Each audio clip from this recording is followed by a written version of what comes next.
Hi everyone, this is Arvind from MindMajix, and I welcome you all to this amazing video on Docker interview questions. So guys, based on our previous video on Kubernetes interview questions, we received a lot of positive feedback from our viewers, and that's why we decided to come up with this video wherein we'll be covering all the popular questions, like the most frequently asked questions related to Docker. So guys, just like Kubernetes, Docker is also a very popular tool in the IT world. And in this particular video, we will be covering roughly around 30 questions. And these 30 questions have been divided into three categories. Like the first category of questions is for beginners or freshers. Then comes the second category, which is for the intermediate people, like those people who have at least 2 to 3 years of experience working with Docker. And finally, the third category of questions is for the advanced people who have like at least 4 to 5 years of experience working with Docker. So this is the agenda for today's video. And before moving ahead, I want you guys to subscribe to MindMajix YouTube channel and also hit that bell icon so that you never miss an update from us.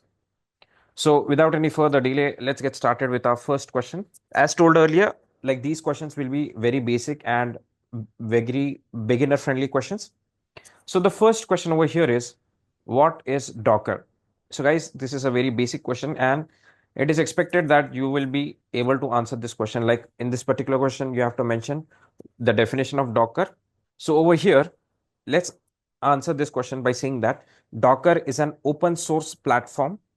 And through this platform, what developers can do, they can automate the deployment, scaling, and the management of applications with the help of containerization. So basically, Docker enables applications to run in isolated environments, which are known as containers.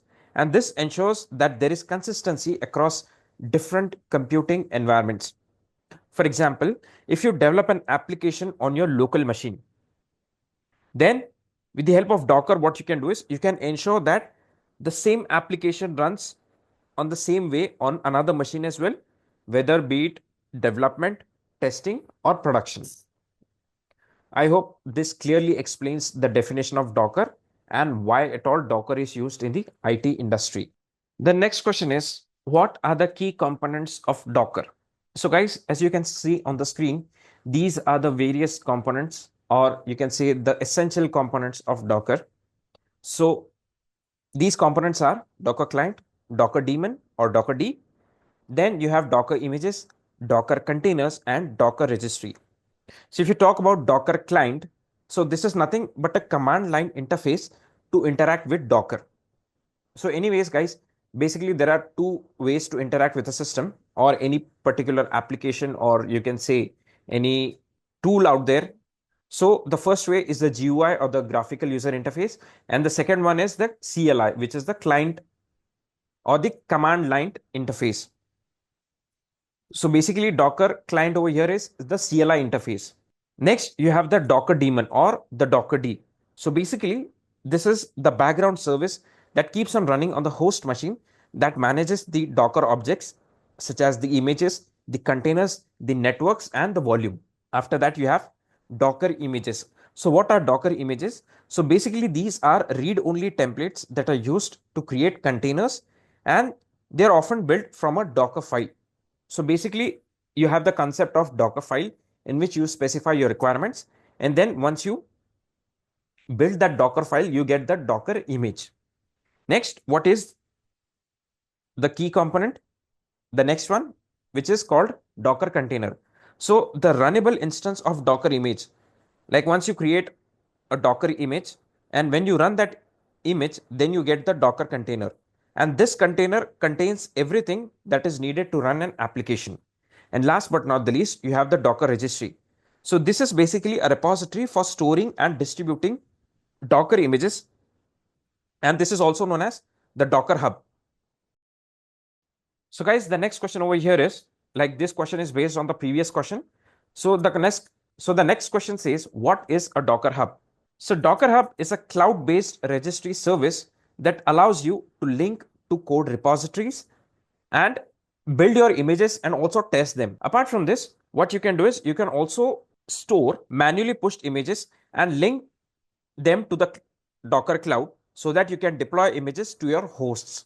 Basically, Docker Hub provides a centralized resource for container image discovery, distribution and change management, user and team collaboration, and workflow automation throughout the development pipeline. The next question is, what is a Docker image? So guys, in the previous question itself, we have discussed what is Docker image. And now over here, let's just quickly have a look at the definition of Docker image. So basically, a Docker image is a lightweight, standalone, and executable package that includes everything that is needed to run a piece of software or an application. And so this can include the code, the runtime, the libraries, the dependencies, the programming language, and so on. So guys, the next question over here is, and guys, this is a very important question.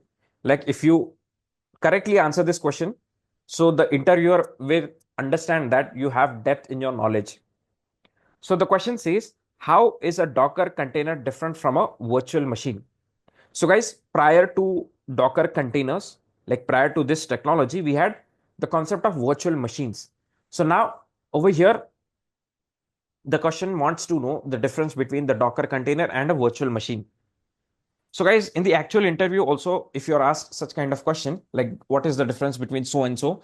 So what you can do is you can take a piece of paper, make two columns over there, one column for virtual machines or the VMs and the second column for Docker containers. So once you make these columns, so in that particular columns, you can write down the points. So as you can clearly see over here, if you talk about virtual machines, so they need more resources. And in case of Docker containers, very less resources are used. So what do you mean by resources? So resources can be hard disk, RAM, and so on. So in case of virtual machines, so they are like, if you have a look at the concept of virtual machines, so there is a hardware. On the top of hardware, you have the OS, which is the host. And on the top of the host, you have the virtualization software. And based on that, you create virtual machines. So this is a pretty heavy, you can call it like a heavy concept, like they are using resources. So in case of virtual machines, you also have to allot hard disk and RAM to virtual machines. So they need more resources. Whereas in case of Docker containers, it is a very lightweight thing. Like Docker containers do not consume a lot of resources. They need very less memory, or you can say the hard disk. The next point over here is process isolation is done at the hardware level in case of virtual machines. Whereas in case of Docker containers, the process isolation is done at the OS level. So what do you mean by this? So in case of virtual machines, you have the formula like one hardware, multiple OS, and multiple applications. So this is done at the hardware level. In case of containers, what you have? One hardware, one OS, and multiple applications. The next point over here is separate operating system for each VM is used, and the operating systems for Docker containers can be shared within the Docker. Like since we have already discussed, like on the top of hardware, we have the virtualization software, and on multiple VMs or the virtual machines, you can have multiple operating systems. But in case of containers, what you have is on the top of the hardware, you have the host operating system, and on the top of host operating system, you have the container runtime engine, and through that container runtime engine, you can have multiple containers. So over here, in case of containers, the operating resources, like the OS resources, are shared within the Docker containers. In case of virtual machines, the VMs can be customized. Whereas in case of Docker containers, custom container setup is pretty much easy as well. If you talk about virtual machines, so it takes a lot of time to create virtual machines. Like this time can be, first you have to install the host operating system, then you have to install the virtualization software. And after that, you have another time, like it takes another few days or even weeks to create VMs and to establish the complete server on the VM. Whereas in case of Docker, it is very easy. Like you can create Docker containers within a span of seconds or minutes. And the last point over here is booting takes a lot of time, which can be in minutes. Whereas in case of Docker containers, the booting process is done within few seconds. So I hope this clearly explains the difference between virtual machines and Docker containers. The next question is, explain what is a Docker file by giving an example. So guys, in the actual interview also, like if you're asked like what is the definition, so even if the interviewer is not asking you to give an example, you on your own should give examples of whatever concepts that you're trying to explain. So over here, the question says, what is a Docker file? And you have to give an example as well. So guys, as previously discussed, basically what is a Docker file? So Docker file is a script composed of a series of instructions to assemble a Docker image. It basically defines the base image, the application dependencies, the environment variables, and the commands to run the application. So basically in the Docker file, what we are doing is we are writing instructions like what you have to do with the application and what are the things required for that application. Like it can be programming language, it can be dependencies, so on and so forth. So just to give you an example, like you can see on the screen, we have written a very simple Docker file. And the first line of the Docker file is from Python 3.8. So over here, the application that we are trying to run, it uses Python version 3.8. So from Python 3.8. Then the second line is work directory and the application. So over here, what we are doing is we are setting the working directory in the container. Next, the third line is copy app.py, which is a Python based application. And then we are specifying the destination. So basically what we are doing is we are copying the current directory contents into the container at /app. And finally, the fourth line is cmd python and app.py. So basically what we are doing is we are specifying the file which we need to run. So basically this Docker file creates a Python based container and runs the application app.py inside that particular container. So in this particular Docker file, what we are doing is we are using a few commonly used instruction. Like you can see from over here. So basically from is used to set the base image for the upcoming instruction. So Docker file is considered to be valid if it starts with the from instruction. Then what we have work directory where we are specifying the working location or the home directory of the application. Then we are specifying the copy command wherein we are copying the code from one location to the another location. And then we have the cmd command as well. So basically this command is used to provide the default values of an executing container. So in case of multiple cmd commands, the last instruction would be considered. The next question is, how do you create and run a Docker image for a Java application? So guys, we have already seen in the previous question, like what are the contents of a Docker file. And once you create a Docker file, what you have to do is you have to build that file and then you will create the Docker image. So as you can see over here, to create a Docker image, what you have to do is write a Docker file and then use the Docker build command. And how do you use that Docker build command? Like the first line you can see on the screen, Docker build -t and the application. Like in case of this question, you have the Java application. So my Java app is the name of the application and then the dot. So dot specifies the current directory. This is how you build the Docker image. And after building an image, what you have to do is you have to run that image. So basically, the command to do that is docker run -d -p, then 8080:8080, and then the name of the application. So basically, this command builds an image named my Java app and runs a container mapping the port number 8080 of the host to the port 8080 of the container. The next question is, how do you list running Docker containers? Like for example, you have to see how many containers are running at this particular moment. So the command for that is very simple, docker space ps. So basically this command will give you the list of all the running containers in that particular moment of time. So for people who have hands-on experience or some knowledge with Linux, they will be easily able to relate with this commands. Like these commands are very much similar to the Linux commands. So docker ps will give you the list of Docker running containers or the running containers which are currently running. And the next command is docker ps -a. So basically this command will give you the list of all the containers which are not running as well. So it is quite possible that you might have some containers which are currently not running. So docker ps-a will give you the list of those commands as well which are not running. The next question is, how do you remove a running container? So basically what you have to do is, before removing a running container, what you have to do is you have to stop the container. And how do you stop the container? Basically docker stop and the container ID. So how do you get the container ID? You can get the container ID by using the docker ps command. So once you execute the docker ps command, you can get the container ID of the container that you want to remove. And then using docker stop container ID command, you can stop that container. And once you stop that container, what you can do is you can use the command docker rm and then the container ID. So first stop the container and then remove it. For example, like what you have to do is, just imagine you are driving a bike and you have to get out of the bike, like you have to get off the bike. So first of all, what you have to do is you have to stop the bike. Stop the bike, park it somewhere, and then get off the bike. So similarly, in case of Docker containers, first stop the Docker containers using Docker stop, and then Docker rm for removing that container.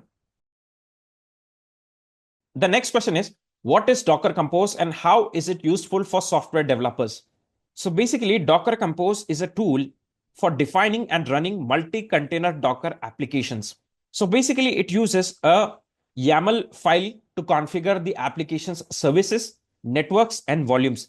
And this makes it very easy to manage complex applications that require multiple containers. So guys, with this, we have covered the beginner level questions related to Docker. And now question number 11 to 20, we will be covering the intermediate level of questions for Docker. So the next question is, tell us, how have you used Docker in your past position? So guys, this particular question is a very subjective question. Like, the answer will depend on the experience that you have. So in this particular question, what you can do is you could bring upon your whole experience with Docker in your previous company, and if you have used any other container technologies before Docker as well. So you could also explain the ease that is this technology has brought in automation of the development to production lifecycle management. And you can also discuss any other integrations that you might have worked along with Docker, like it can be Puppet, Chef, Jenkins, so on and so forth. On the contrary, if you do not have any experience with Docker itself, but similar tools from this space, you could convey the same and also show your interest in learning this leading containerization technology. The next question is, what is Docker Swarm? So Docker Swarm can be best understood as the native way of clustering implementation for Docker itself. So Docker Swarm turns a pool of Docker hosts into a single and a virtual Docker host. Basically, it serves the standard Docker API or any other tool that can already communicate with a Docker daemon and can make use of Docker Swarm to scale in a transparent way to multiple hosts. The next question is, what are the various states that a Docker container can be in any at given point in time? So basically, there are 4 states that a Docker container can be in at any given point in time. And those states are either running, paused, restarting, or exited. The next question is, how do I run multiple copies of a Compose file on the same host? So Docker Compose makes use of project name to create unique identifiers for all of the project's containers and resources. So in order to run multiple copies of the same project, you will need to set a custom project using the -p command line option, or you could use the Compose project name environment variable for this particular purpose. The next question is, what are the key distinctions between daemon level logging and container level logging in Docker? So guys, if you talk about daemon level logging, so it involves with configuring the Docker daemon's logging behavior globally. So this will affect all of the containers that are running on the host. So configuration settings will be applied at the daemon level. And if you talk about container level logging, so this will be connected to logs specific to an individual container. So they can be accessed using the Docker logs container ID command, and this provides clear understanding regarding the container's runtime activity. The next question is, What are the Docker networks and why are they important? So basically, Docker networks allow containers to communicate with each other. They also provide isolation and security for applications. So Docker supports three different types of networks, and those three types of networks are bridge, host, and overlay. So if you talk about bridge network, so this is the default network and it is suitable for containers running on a single host. Whereas if you talk about the host network, so this removes the network isolation between the container and the Docker host, and this uses the host's networking stack. And finally, if you talk about the overlay network, so this enables the communication between the Docker containers across different hosts in a Docker swarm or a Kubernetes cluster. So just to give you an example, if you want to create a custom bridge network, so how you can create that? The command for that is, as you can see on the screen, Docker network create my network. So over here, you are creating a custom bridge network. And now, once you create this networks, so how you can run the containers on this particular customized network? So command for that is Docker run -d hyphen network, then the name of the network, which is my network, and then the name of the application by hyphen name app, my Java app. And then once you run the app, again, you have to run the database as well. So for that, the command is Docker run -d hyphen network, the name of the network, which is my network, and then hyphen name db MySQL colon 5.7. The next question is, how do you debug a running Docker container? So guys, to debug a running Docker containers, you can use several commands like you can see on the screen. The first command is Docker logs and then the container ID of that particular container. So with this command, what you can do is you can view the logs of the container. So logs will give you most of the information, like if at all there is some problem with a particular container. So if something goes wrong with a particular container, so the detailed messages can be seen in the logs. And how do you see the logs? Using the Docker logs command. Then you have the Docker exec command. So basically, using this command, you can access the containers shell. So the command for that is Docker exec -it, then the container ID, then /bin bash. So through this command, you gain access to the shell of the container. And finally, you have the Docker inspect command. So basically, using this command, what you can do is you can retrieve detailed information about a container, whether it is running good or bad, or if something error is happening with the container, so on and so forth. So the command for that is Docker inspect and the container ID.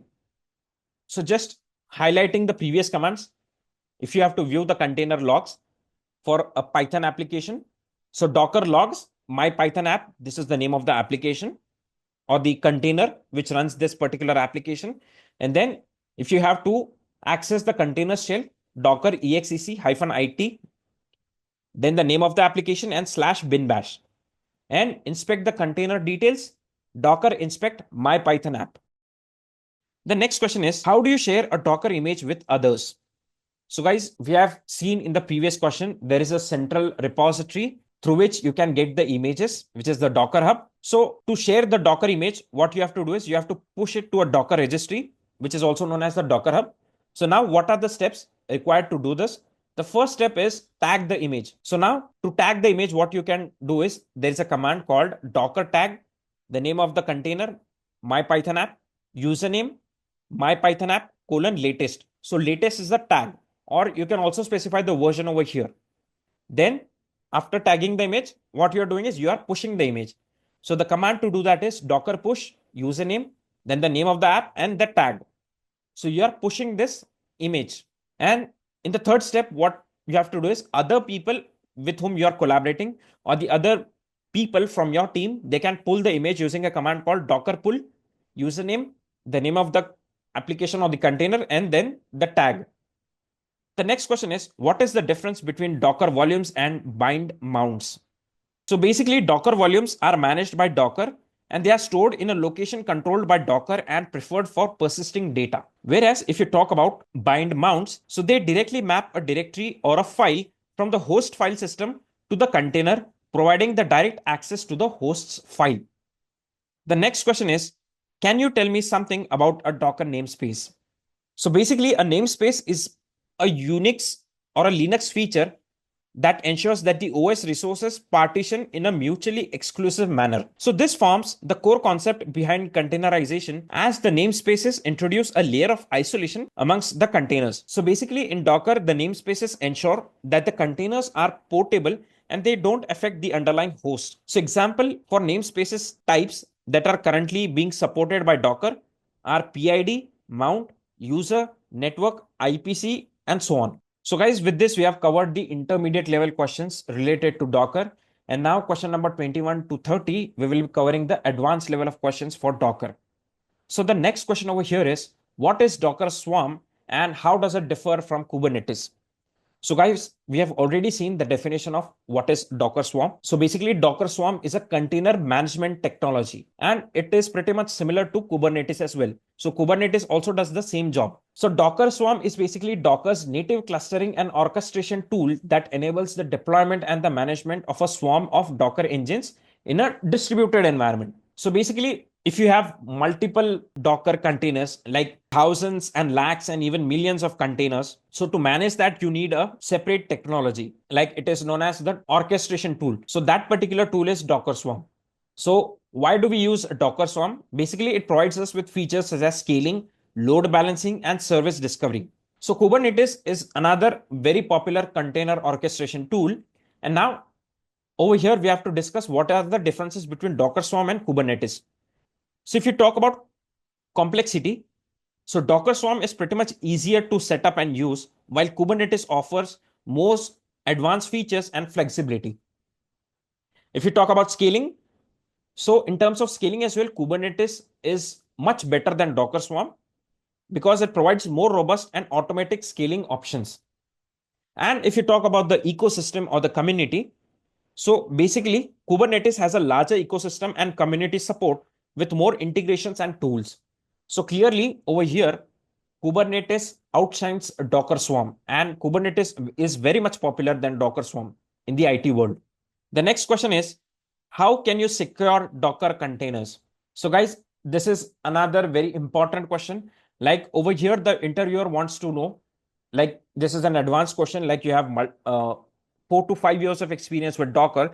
So basically he or she, the interviewer basically wants to know what are the security practices that you follow while using the Docker containers.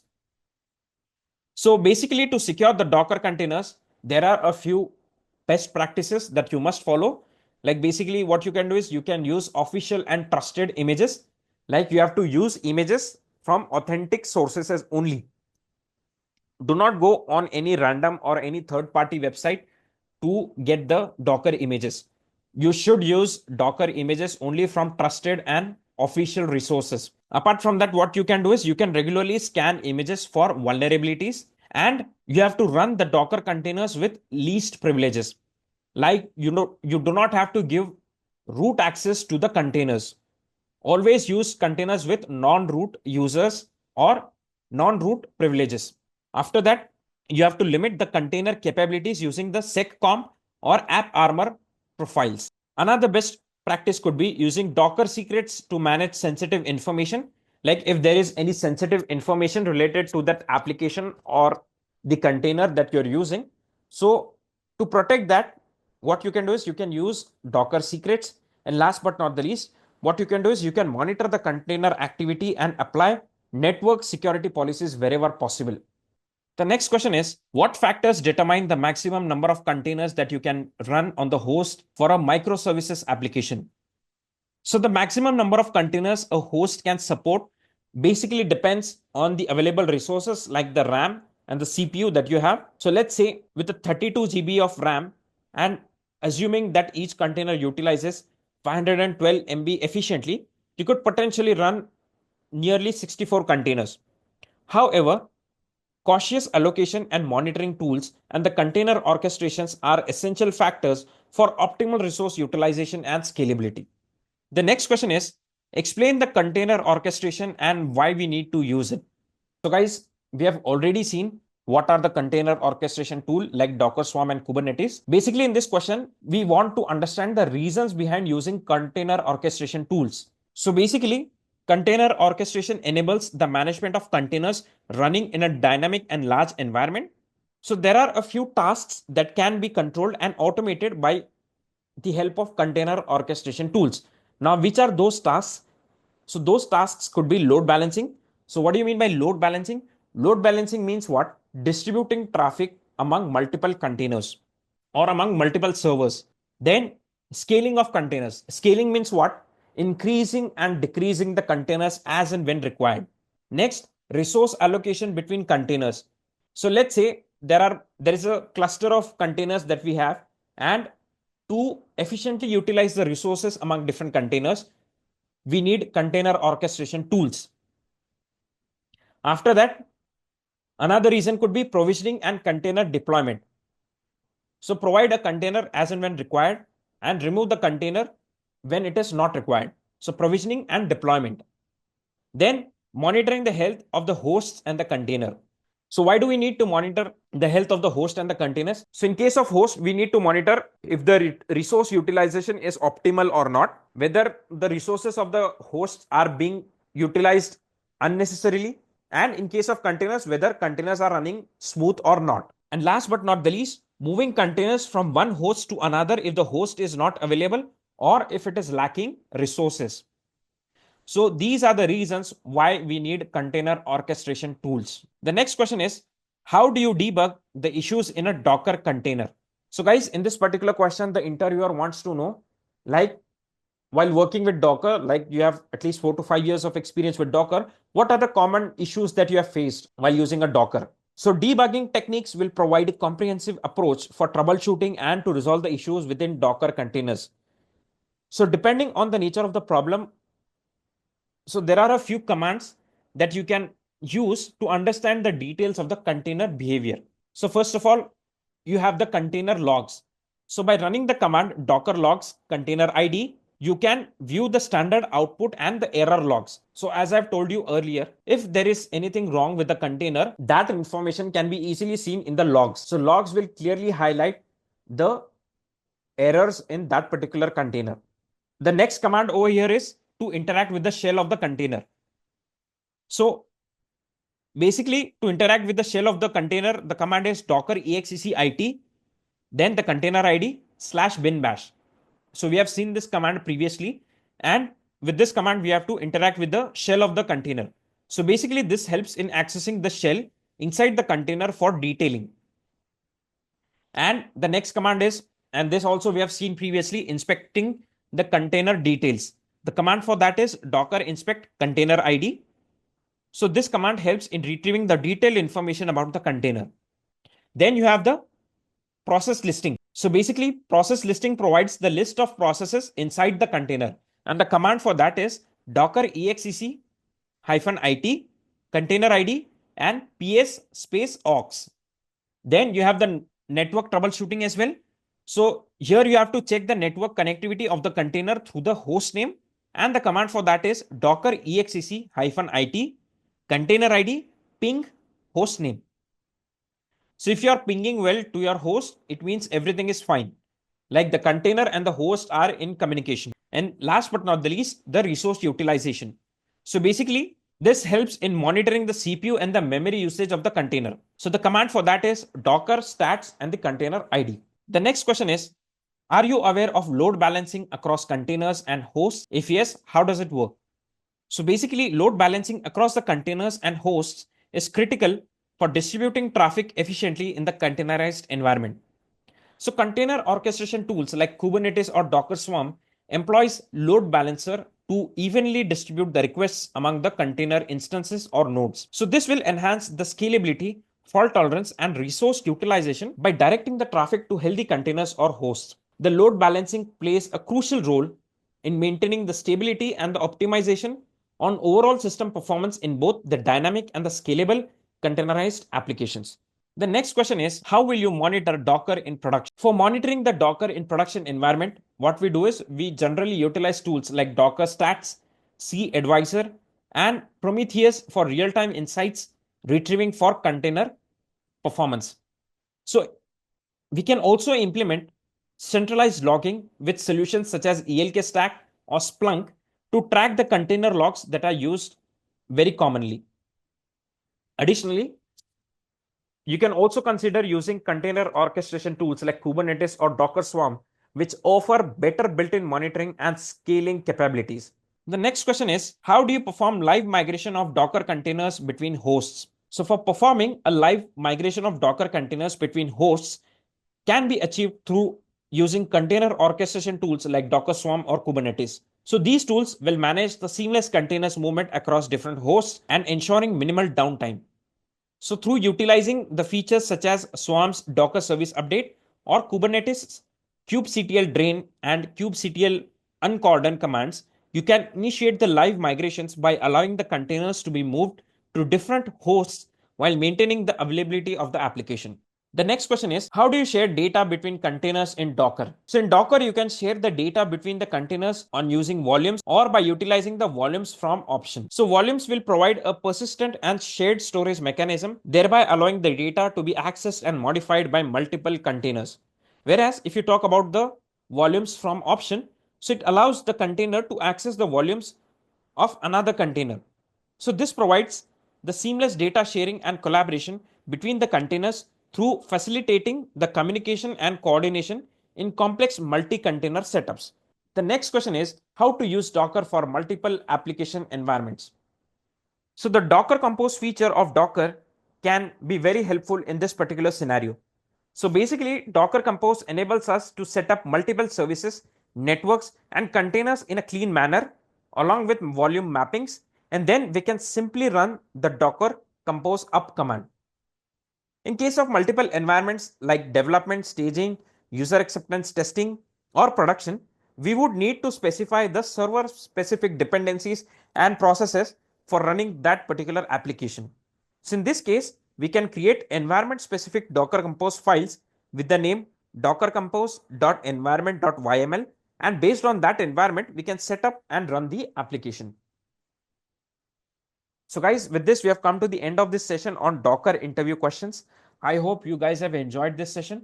If at all you have any doubts or queries related to this session, then you can write them in the comment section and we will try to resolve your queries as soon as possible. So guys, I wish you all the very best for your upcoming interview and thank you so much for being with us.